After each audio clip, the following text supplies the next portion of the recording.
Data penerima PKH dan BPNT menggunakan sumber data baru, tidak seperti di tahap-tahap sebelumnya yang menggunakan data dari Kementerian Sosial, yaitu DTKS atau Data Terpadu Kesejahteraan Sosial. Hal ini diungkapkan oleh Gus Ipul dalam pernyataannya dalam situs resmi Kemensos, bahwasanya DTKS resmi dihapus diganti DTSEN. Dan tak hanya itu, bantuan-bantuan sosial hanya akan bersumber dari satu data saja dan tidak seperti selama ini penyaluran bantuan sosial terdapat berbagai sumber data yang berbeda. Nah, kemudian terkait dengan bantuan PKH dan BPNT pun kabarnya tidak lagi menggunakan data DTKS dan khususnya bantuan PKH pada pencairan tahap kedua. Hanya terdapat 3 pengelompokan penerima yang terdapat kategori yang dianggap layak untuk mendapatkan bantuan sosial.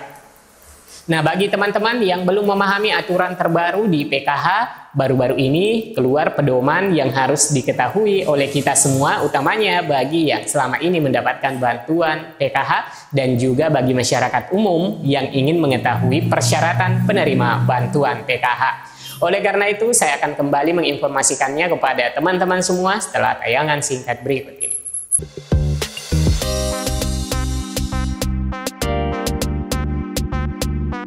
Dengan Idul Fitri dan pasca Idul Fitri, insya Allah Bansos mengatasi keadaan. Pencairannya berdasarkan DTSN atau gimana? DTSN, yang kedua ini sudah menggunakan DTSN. Assalamualaikum warahmatullahi wabarakatuh. Selamat berjumpa kembali, selamat merayakan Hari Raya Idul Fitri, semoga kita kembali ke fitrah. Tak terasa bulan Maret 2025 di mana bertepatan dengan bulan puasa yang telah kita lewati, momen lebaran pun masih terasa. Bertepatan bulan Ramadan kemarin, pendamping sosial PKH itu ditugaskan untuk melakukan ground checking DTSEN berupa kegiatan verifikasi data secara langsung di lapangan untuk memastikan keakuratan data tunggal sosial dan ekonomi nasional DTSEN yang bertujuan untuk memastikan validitas data DTSEN, mendukung efektivitas program pemberantasan kemiskinan, memastikan data DTSEN akurat sebelum digunakan sebagai acuan penyaluran bantuan sosial dan program pemberdayaan masyarakat.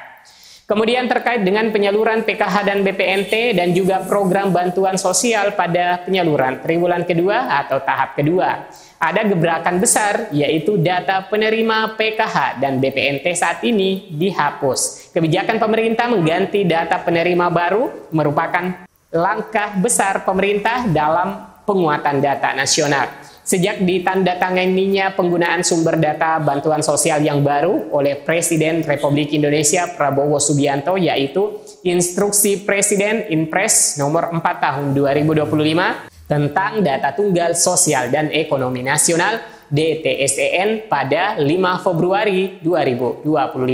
Maka secara resmi data terpadu kesejahteraan sosial dilarang penggunaannya dan data penerima bansos baru berdasarkan data tunggal sosial ekonomi DTSEN. Untuk itu saya umumkan Bapak Ibu sekalian, tidak berlaku lagi DTKS. DTKS ini tidak berlaku lagi, diganti DTSEN, data tunggal sosial ekonomi nasional. Sebagaimana Menteri Sosial Gus Ipul dalam acara dialog bersama pilar-pilar sosial di Madiun Jumat 21 Februari kemarin, beliau menegaskan dengan ditandatanganinya Impres tersebut, data terpadu kesejahteraan sosial DTKS tidak lagi digunakan. DTSEN hadir sebagai data induk baru yang mencakup seluruh penduduk Indonesia dari lapisan terbawah hingga teratas. Keputusan ini menjadi tonggak sejarah baru dalam penyempurnaan sistem data kependudukan yang lebih akurat dan terintegrasi. Kedepan, penyaluran bantuan sosial dan program pemberdayaan masyarakat akan mengacu pada DTSEN.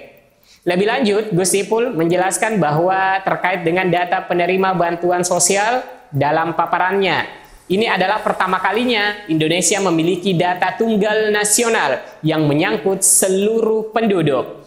DTSEN akan menjadi rujukan utama untuk semua program sosial dan ekonomi ke depan. Jelas Gus Ipul pada hari Jumat 21 Februari 2025. Gus Ipul menambahkan bahwa perubahan data seperti penambahan, penghapusan, atau perbaikan dapat dilakukan melalui dua jalur, yaitu jalur formal dari pemerintah daerah dan jalur partisipasi masyarakat.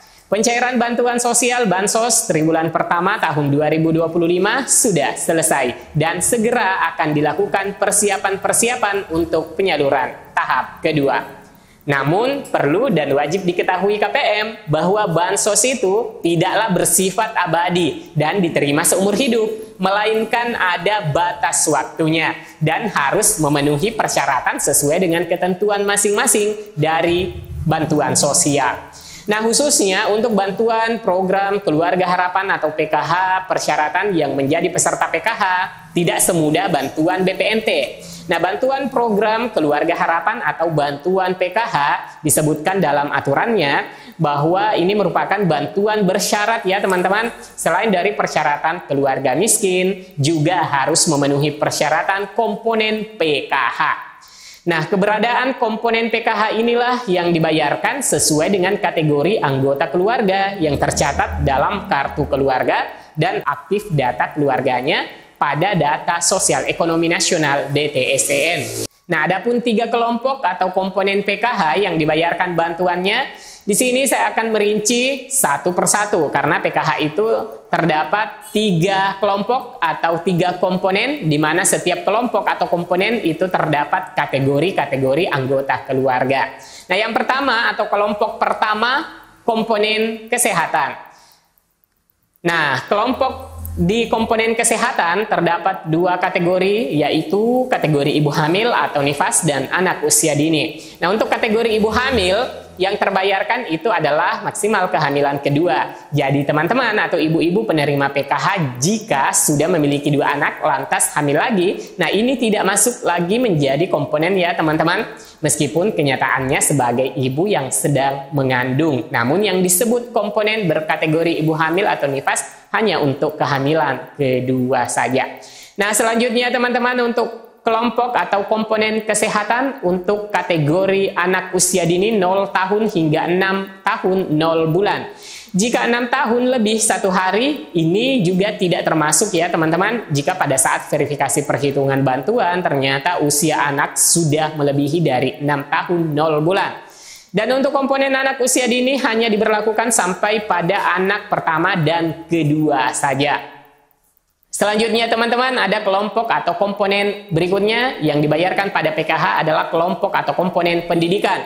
Untuk komponen pendidikan yaitu anak yang bersekolah pada jenjang sekolah formal yang terdaftar pada Dapodik ataupun EMIS. Nah, selanjutnya kelompok atau komponen yang dibayarkan pada PKH adalah kelompok atau komponen yang ketiga, yakni komponen kesejahteraan sosial. Nah, teman-teman untuk komponen kesejahteraan sosial yang meliputi disabilitas berat dan lansia dan juga keluarga korban pelanggaran HAM berat. Untuk bantuan PKH lansia itu jumlahnya 2,4 juta rupiah per tahunnya dan disabilitas berat juga 2,4 juta rupiah per tahunnya. Untuk bantuan keluarga korban pelanggaran HAM berat adalah 10.800.000 rupiah per tahunnya. Nah, bagi teman-teman yang memiliki anggota keluarga yang memiliki disabilitas, tentunya harus memastikan termutakhirkan datanya itu pada aplikasi 6NG dengan cara sudah melaporkan anggota keluarga penyandang disabilitasnya dan jenis disabilitasnya pada operator 6NG maupun pendamping sosialnya.